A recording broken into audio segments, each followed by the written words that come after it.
Kung bago ka pa lang o matagal na sa Lalamove, dapat malaman mo o alam mo na itong double booking ni Lalamove.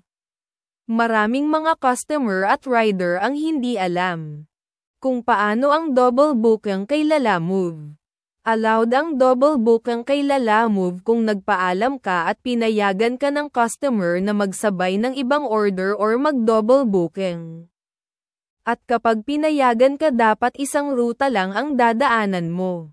Or madadaanan mo yung isang booking or isang lugar lang ang drop-off. Paano kung hindi ka pinayagan at hindi nadala sa paliwanagan? Ang mangyayari pag nalaman ng customer na nag-double book ka, maari kang mabanned. Customer is always right at boss ni Lalamove. Paano yung sinasabi nilang double booking is allowed? Allowed lamang kung pumayag, so ngayon hindi pumayag ang customer.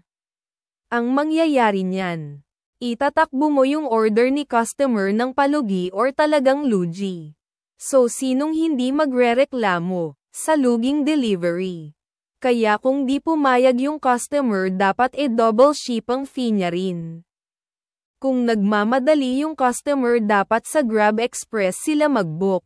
At huwag nyo orasan ang delivery nyo, hindi oras ang binabayaran nyo. Kundi yung layo mula sa pick-up point hanggang drop-off point, yan lang po ang binabayaran nyo. I thank you.